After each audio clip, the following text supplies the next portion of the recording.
we're going to get started. I have 5:30, and I told you at 5:30 after adjusting the time, so I know we have some people that have some things to get to. For those of y'all that do not know me, I'm Dan Robbins. I'm the principal here at EC3, and I'm excited that you and your student will be taking on the journey of the Academy program. I'd like to just celebrate a couple of things. We just finished the semester, so those juniors, that just a grade above your students now, they just finished their full first year. Another phenomenal year we had of that group. It's a fairly large group. We have 92 students in that group. Just this past semester, 40 of them were on the president's list. That's 4.0 GPA. Another 32 of them were on the dean's list. So that's 72 students of the 92 that were president's or dean's list. And the dean's is 3.5 GPA. So just so that you all know, that's the type of standard that these students are achieving at, and I'm sure that your students will do the exact same. So we have averaged a 3.75 GPA amongst this group. And it all starts because of the foundation that we put in place and why you all are here for this FYE class. This is the foundation, this is the starting point, and it is very important that you have some good knowledge of what your student is going to be doing this summer so that they can be successful. But I'm just going to tell you the number one thing is if they're in panic mode, something's going on, is that somebody reach out. Okay? Whether you start with their professors or that you start with me, you got to reach out early and often. Don't let it kind of ride out until it's too late. And encourage your student to kind of be that person that starts that communication. Okay? But we will get started. I do want to introduce some very important people here because they're going to be the ones that really kind of head this up, and they're going to be working with your kids at least for the most this summer as we get started in FYE. So this is Brianna Phillips. She's going to be talking to you about the FYE class and kind of setting it all up. Okay? Judy Akers. Okay? Lauren Sims is our dual credit coordinator. She kind of puts all this show together. And then Sharon Hayes, another one. Judy and Sharon are FYE instructors, so several of you will have them, as well as one more person that will be teaching the class. So you're going to get a chance to potentially meet your professor, and you can put a face with a name. They don't know who you all are yet or whose class you're in. So, but it's just at least an initial starting. So. The big thing I had on the screen earlier, the remind code. I want to make sure that this is for students and parents. Students and parents should be on the remind. And again, it is if you use the app, it's real simple. You put it in, it's ACAD, like Academy, ACAD 2223. And using the remind app is best because you can look back and see any old messages that have been sent out. If you just use the text message, the 8-10-10, then it's going to get probably flooded in with other remind codes from your other teachers and so on. So I just encourage to use the app. It'll be a whole lot easier, maybe simpler for you in that. So we'll put that back up again before we leave tonight, but I kind of want to get into the meat of everything. If you and your student, rather more just your student, has not applied to be a student at ECTC for the summer of 22, that must be done, and we can talk about and help you do that today before you leave. But that has to be done so we can get you enrolled. The class starts June 6th. June 6th. So, we probably have some people here in this room right now that have not been fully accepted, right? Some people are still waiting. That's fine. No matter what, we can get you enrolled in this class so that you're ready to go when June 6th comes. My goal is that we're going to have everybody accepted by the end of this month. Okay, but if there's somebody sitting out there and they just have like one test that they need to do, they've got all the other two benchmarks, we can still enroll you in the class, we can get you started, you can be part of the program, but that one benchmark will still need to be put in before school year starts. Does that make sense? So we can kind of initially get you into the program, we can get you doing FYE, all that good stuff, but that benchmarks will still need to happen. Any questions on that? Is that confusing for anybody? All right, so we want to make sure that we get everyone into that. All right, so I'm going to go ahead and turn it over so Brianna can kind of get started and talk to you all about this. We do have it on these two screens. I'm going to darken it just a little bit so you all can see this projector's pretty good, but if you need to see the ones back there, that you're going to see when I turn the lights down just a little bit. Okay, so my name, as Dan mentioned, I am Brianna Phillips. I'm the FYE program coordinator. I am responsible for all of the first year experience curriculum at ECTC. We have Judy and Sharon here. The other FYE instructor that will be teaching over the summer term, his name is Jeremy Johnson. He also coaches tennis and soccer, so he was unable to be here today, but that would be the other FYE instructor that you guys might be working with. I have a ton of information to give you. So make sure, if you have any questions or anything like that, note that in that moment, right? I'm going to go through a ton of information, really from application all the way to what you're going to be doing in FYE 105 during the summer term. So just make sure to note or raise your hand or anything like that. We'll try to answer as best we can. If I can't answer it, I'm almost betting that Lauren Sims can. So we'll try our best here. I will apologize on the front end though for all of the information I'm about to give you guys. But I cannot help it. Here we go. Okay. But it's recorded. It is recorded. So you can always go back So come back to it. Yes, absolutely. So first things first, Mr. Robbins mentioned that you guys need to do an application for admission to Elizabethtown Community Technical College. If you have not already done so, do so. It takes about 10 minutes. We're not collecting a ton of information, but we do need the information before you can officially enroll. You will get a student ID number whenever you do that application for admission, and that student ID number will be how you are identified as a student at ECTC for the rest of the time in the academy, and if you did transfer to ECTC afterwards. Super important stuff. If you haven't done the application yet, make sure you do it, and make sure that you apply for the summer 2022 term. Okay, some people have done the application, but you've done the application for the fall 2022 term. If you guys are taking the FYE 105 class during the summer session, we need you to be summer students. So make sure that when you do the application, if you haven't already, you do summer 2022. Okay. If you have already applied for the fall, we can still work with that. Yes, you haven't done it terribly. Yes, we'll fix it. Don't worry about it if that happened to you. But just make sure if you haven't applied yet that you do it for the summer term. Whenever you get your student ID number, right, that should be a 10-digit number starting with a 00, probably 002. You're going to need that to set up your username and password. Has anybody already set up your username and password? Raise your hand. Okay, a couple of people. Okay, good job. A couple of people. So you're going to need that information to be able to log into your classes, to your email, to everything for ECTC. So it's really important that you take that student ID number that you got and you set up your username and password. This is ECTC's website. To do that, you can search user account, or you can go to quick links, current students, and you just scroll down and the user account center will be right in the middle, right there. So you'll just click into that very disgruntled student. You'll set up your user profile. You'll use your birth month, day, and KCTCS ID, which is that student ID number, to set up your account. Make sure when you do your application that your information is listed on there. You're going to need a phone number and an email address. It's preferable that email address is not your current school email from your home high school. Usually we want like a Gmail or a Yahoo. The reason that we do that, it's very, very important, even though it sounds very, very small. Whenever you guys graduate, we're going to try to communicate with you, right, about important information. Maybe you come to ECTC to take a few specialty classes. Maybe you need more information about transcripts and all that kind of stuff. We're not going to be able to reach out to you on that student email from your home high school because you will no longer have access to it once you graduate, which is a good thing. But that means we need a Yahoo or a Gmail or an AOL or something else. So just make sure that whenever you do that application, you input that other one, or you can always change that in your student account. What's it called? The student self-service. Don't know why that was one that slipped out of my brain right there. That's an important one. But you can always change that information, but it's going to be important. You need the user account. Whenever you go to ECTC's website, you will have this top bar will always be there. No matter what you click, where you go, this top bar will always be there. And the main thing that you will click is going to be something called My Path. Okay, so you'll click into My Path, and you'll use your username and password to log in, and that will give you access. This is what My Path looks like from anyone's perspective. You have several quick tools. It'll say, hi, Brianna, right?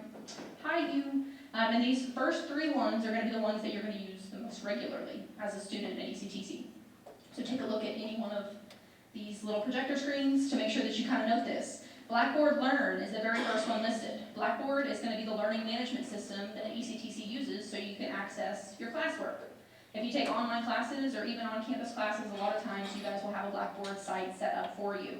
That might be where you submit papers, take quizzes, do a test, exam, access an e-textbook, right? All of that stuff will be done through your learning management system, which is Blackboard, okay? You'll use the same username and password to log into literally everything for us. Whenever you log into MyPath, the main reason this is such a good one is that you log into MyPath once, you don't have to log into all of these afterwards.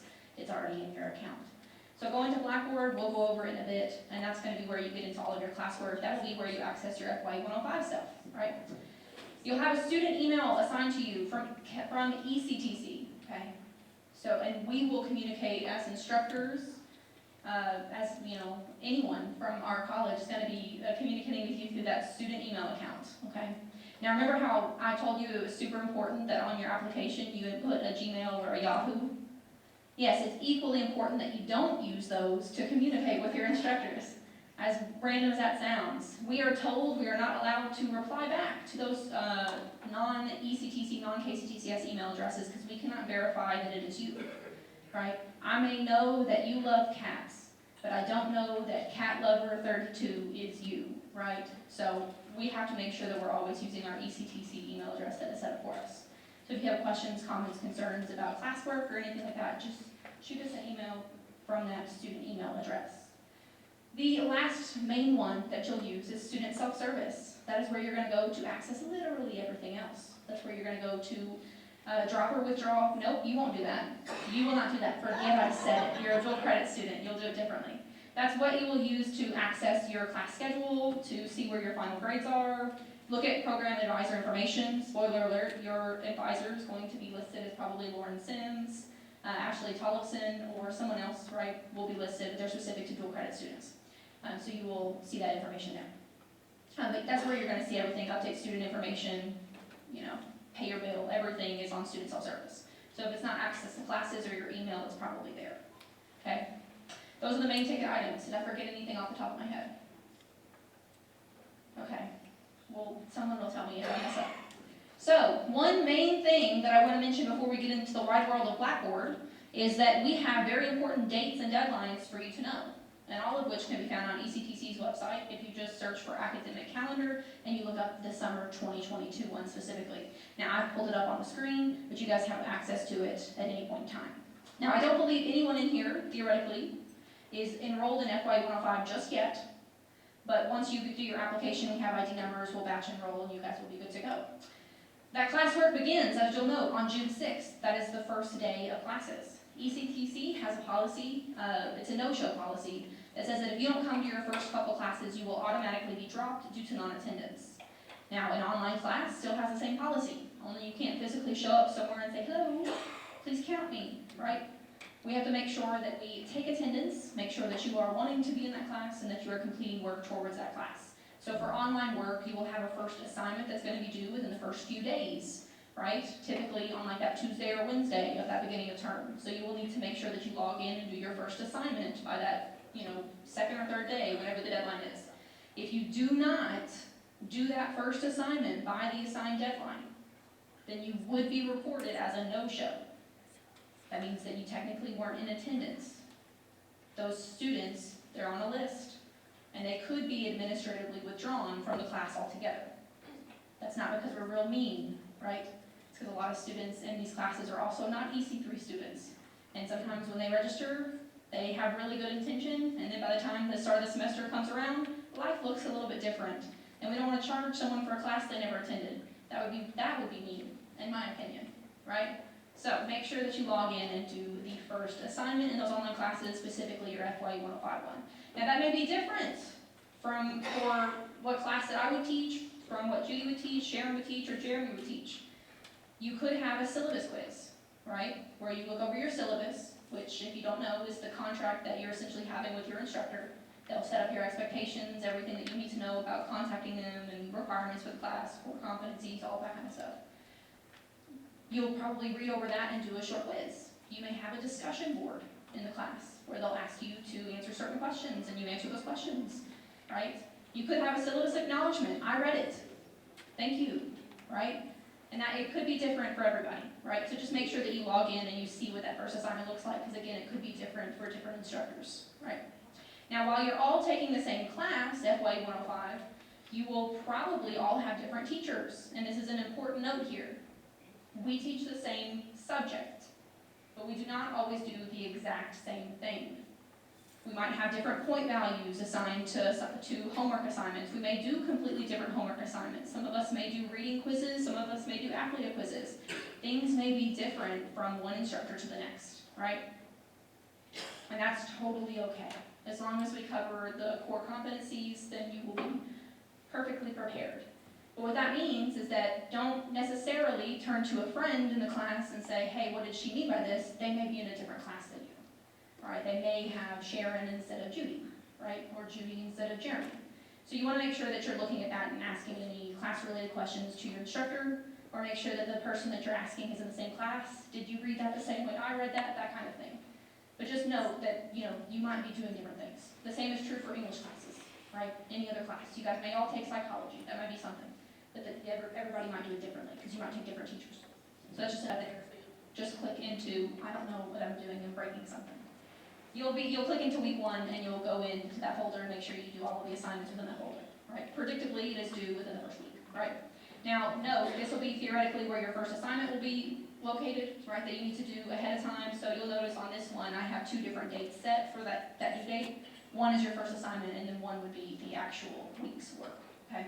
So you just click in and you do the work that you need to do. We have it set up, again, completely differently, but generally, you also have a Start Here resources where you can get some course information, meet your instructor, syllabi, some grading information, how you're going to be evaluated in the class. That does not change in the middle of it, right? It's set in stone. You know exactly how many points you need to earn. It also just has a bunch of other information, and then I have my textbook link located in there as well. So that would be how you would access the main text, right? Now, if you go actually into the first week's folder, click into it, go down, then you have all of your individual links that you need to access. For my class, I do an introductory discussion board, so you would click in and you would answer that prompt. You have like a website challenge where you'll go to ECTC's website, pull it up, right? And then you'll answer those questions. That is supposed to be used in conjunction with the website. You're not just supposed to go in there and do your best guess, right? So go on to ECTC's website and you look up that information. I also have direct links. Click something again. I have direct links to your chapter reading. So if you have chapter 1 assigned, you'd have a link to chapter 1 material. And then you have an Applia quiz over that material as well. So you have a chapter 1 quiz. Same is true for chapter 2, chapter 3, chapter 4, right? You're going to do a lot of similar assignments. Some of the big assignments in the class are obviously going to be what we call Read Plus. So Read Plus means that you're going to read your chapter plus, you're going to take notes over it, right? But it's not that simple. You have to take your notes in an assigned style. That's new for every unit, so make sure that you pay attention to the assigned style at the time of your assignment, right? But pretty simple still, right? You're reading your chapter, you're taking notes over the chapter, right? Then you're doing a quiz. So you get into the routine. It's a lot of, kind of repetitive type assignments, but with new information, new content. So just make sure that you're paying attention to those subtle changes. Another big thing that we do in the class would be something called the STAR project. The STAR project is your big project for the class. It is designed to essentially force you to do career exploration.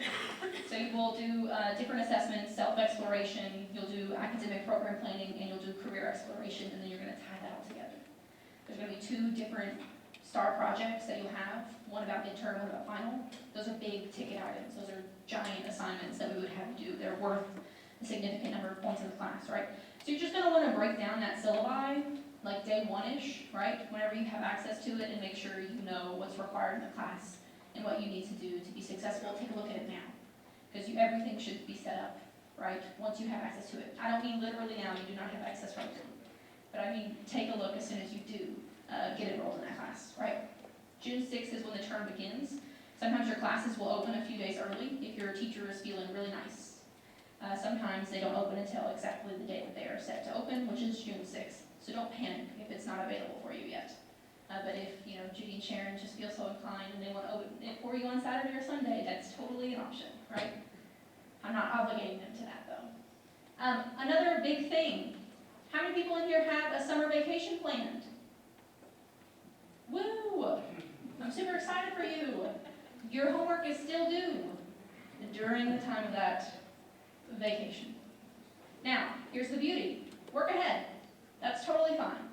If you know when your summer vacation is already scheduled and it's gonna fit within this class period, make sure you work ahead in the classes, right? Get your week 3 assignments done ahead of time. That way you can focus on whatever you're doing on your summer vacation.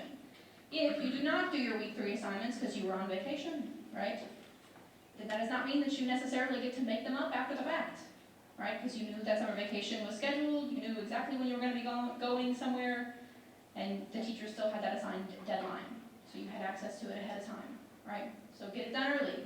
Do not get it done late, okay? Theoretically, you can finish a lot of material if you know you're going to be busy, if you know you're playing a sport, if you know you're doing something that you're going to be really active in during the summer term, make sure you fit your coursework in around it. If you have set deadlines on Sunday by 11:59 p.m., don't log in on Saturday and try to figure that out real fast, right?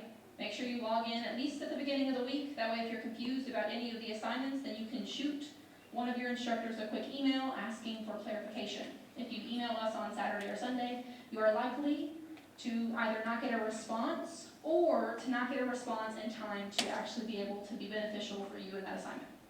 So just make sure that you're asking ahead of time, right? Even if it's on Friday, that's totally fine. As long as we're available, we're going to try to help as best we can. But it's also frustrating from your perspective if you email us and then we don't get back to you for like 6-7 hours. Right, and then at that point you might have just given up and you might have just gone ahead and done what you could and maybe done it incorrectly. So just make sure you're looking at it ahead of time and asking those questions before you sit down to really get into the work. Am I forgetting anything? Okay, so whenever we have written material in the class, right, that means we're going to have some papers to do. You'll at least have 4, I believe, at least 4 solid written papers that I can think of off the top of my head. When you do that written material, you need to use Microsoft Word. You need Microsoft Office. I'm sorry, but you will need Microsoft Office. Now, if you don't have access to it on your own device, right? See if you have access to another laptop. If Chromebooks, I know sometimes don't have Microsoft Office, like you can't download that. So if you have a Chromebook specifically, then you'll need to work something out, right?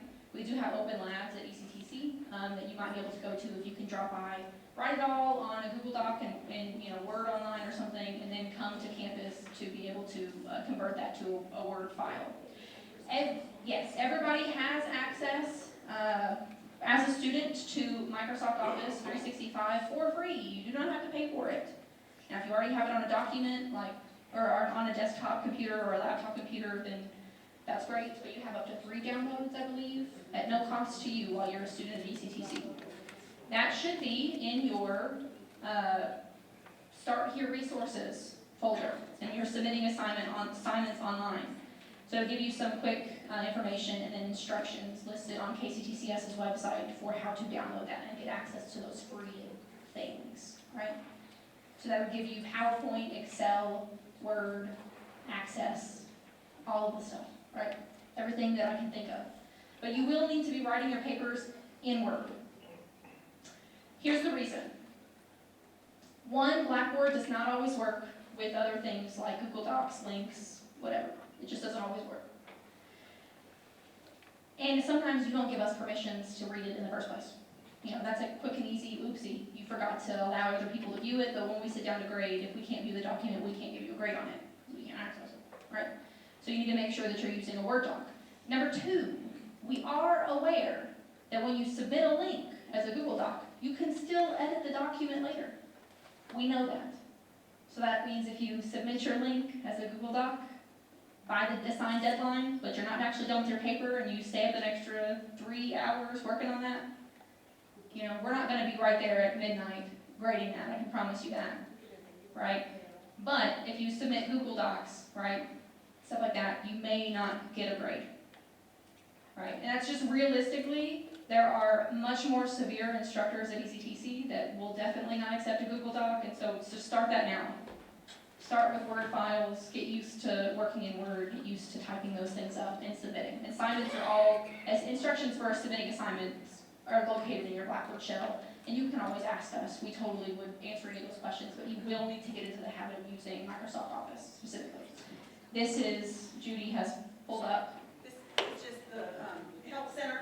If you what is up there isn't what you have to type. If you will just remember help.elizabethtown.kctcs.edu, you can get 24/7 help with Blackboard, with 365, with anything ECTC related from a person, but not about actually in the course teachers.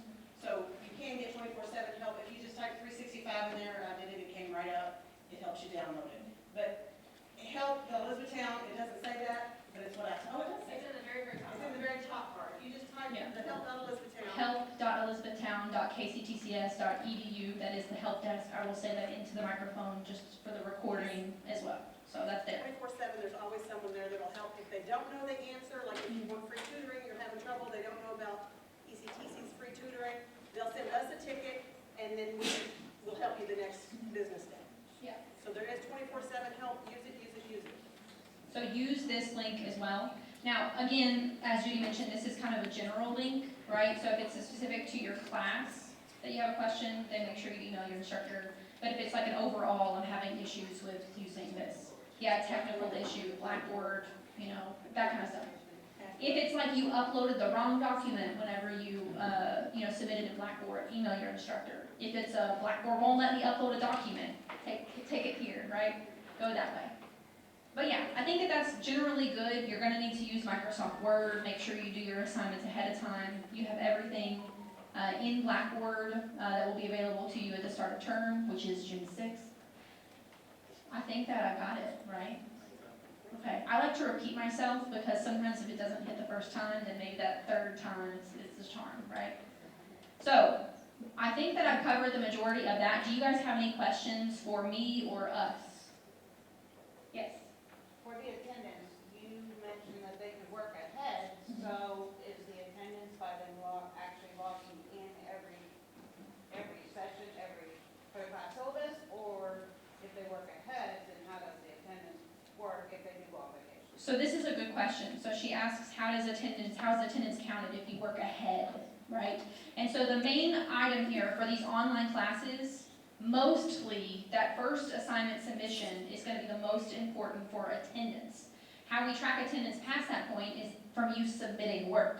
So as long as you're submitting work, you're completing assignments by the designated due date, then you won't run into attendance issues. Now that's for our online class. You'll notice that your online classes do not have a time or day assigned to them. Right? They open in June on June 6th, they end in July on July 31st. So it's 8 weeks of learning online. You will have set deadlines to meet within that 8-week period. You need to make sure you do your assignments on time and submit them in the correct format. But you do not have to log into Blackboard on Mondays and Wednesdays at 1 p.m. You do not have to log in on Tuesdays at 3.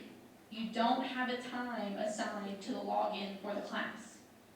For the purposes of, your mental health, don't be in there at 3 a.m., right? But, sometimes that is life. What we mostly are going to be concerned of from an ECTC level is the due date and that you made it in time, okay? But you do not have to log in at a specific day and time. So attendance is really tracked by your completion of assignments for our online class.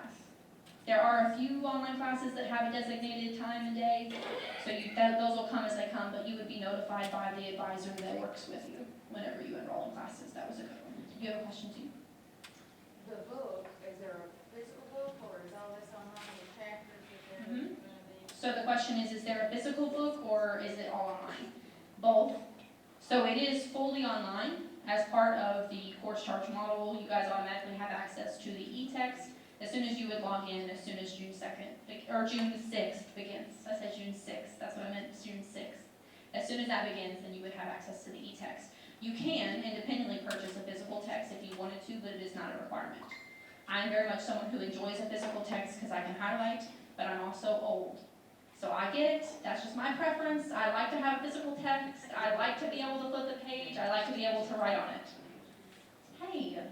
If you want a physical text, I have old editions that line up okay, and they're not exact, but if you're just like, I don't want to have to spend $20 It's $20 for Yeah. the physical text. then I can provide you with an old edition text that has been through the ringer, and that's the best way to describe it. It looks like that my dog all chewed it up, but it's bound with some rubber bands and so on, but I have some of those that I can let you keep. If you want a physical copy, you absolutely can. They are in stock in our bookstore. You can order them online. There's a lot of different ways to get access to one. But if you don't, then you automatically have access to the e-text, and there's no requirement for the physical copy. I will say if you get the physical text, it is not bound.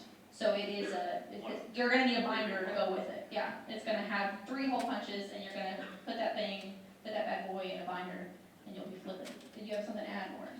Even if you do purchase a hard copy of the text, you're still responsible for the Yes. cost of the digital text. We do add that to the bill automatically, and you can't take that off even if you purchase a hard copy. That's a good point. So Lauren just noted, just in case anybody couldn't hear her in the back, that you have automatically been charged for the e-text as part of being enrolled in the class. It is a course charge. That's why you get access on day 1. So if you get a physical text, that is an additional expense that, that would be a choice, right, essentially. But you don't get to do a physical text and not get access to the e-text, right, not have to pay for that resource. I will note the reason is because you need the e-text either way, because that Cengage MindTap resource is where your quizzes are. So you have to have access to that e-text to be able to get 275 points for your quizzes in the class. So that is, you need it, right? There's no way around that. That's why we have it set up that way, just because you have assignments in there. Good question. Did you have a question? Yeah, so are any of the tests or final exam proctored or anything like that? Fantastic question. So if anybody doesn't know what a proctored exam is, it means that essentially, usually this is around midterms or finals, where you come in for an exam and you have to test within the assessment center or an appropriate testing facility where essentially someone will proctor the exam, make sure that you're not logging into things you shouldn't be logging into, and they're going to be monitoring you, right? And not in a creepy way. You're getting a proctored exam kind of way, right? In this class, no, we do not have a proctored exam requirement, but there might be other classes that you take as a EC3 student that you do have a proctored exam, but in this one, it is a no. Good question though. And whenever you come in for a proctored exam, if that may be a thing, you need to bring in a photo ID. Note that now, photo ID is required. The payment when it's due, I think I understood that it was $400 for this class, then this thing is more, in addition to the 4, It's in that cost. it's encompassed in the 400. It ends up being about $492. Yeah, the cost of the texting and the course. Okay, I got it. And then, is there a way to come in and physically pay, or does it all have to be this over here? So it will, Hold on, let's get Lauren the microphone. once everybody's applied and we're able to get you all enrolled in the course on our end, you'll see tuition charges pop up. It will take us a little while to get that adjusted, because that's not a regular dual credit class. We don't discount it the same way we do our regular dual credit courses. We put a CEO waiver on there because our president waives 1/3 of the tuition for that class. So we will mail bills to you all once tuition's adjusted and ready. So you'll see information in your student self-service, you may get emails as well, but we will mail a bill once that cost is adjusted and correct. And then we can come in and You can pay come in that and through pay phone? it, honey, you can pay it by phone with a credit card, or you can pay it through your student self-service. But that letter will have all that information on it too, as far as payment. So essentially, you will get a notification electronically. Ignore that one. Like the first one that you get, and look for the paper bill that would be mailed to you directly. And don't panic when that first number pops up and you're like, that's not what they said it would be, right? That's because we have to do a manual adjustment, so. Any other questions? Those were all good ones. I know the class is about this, is why we don't have classes, but at what point do they set up the classes for fall and So typically, I don't want to speak out of turn here, so definitely Lauren, flag me down, but typically as an EC3 student, our dual credit advisors do visits to the EC3 campus, and you guys would enroll that way, but I think they can go ahead and register for the fall term, or what's the answer on that? If we're done with this, we can kind of move into that. So, and there may be other questions, but as far as the enrollment of classes, your students are getting ready to get a Google form from me, and they will be asked some specific questions about some of their requests for their schedule. Some of those things that we try to do in that are, do they think they're more English literature-based focus, or are they more math-focused? Those are just two general questions, they don't have to be either one.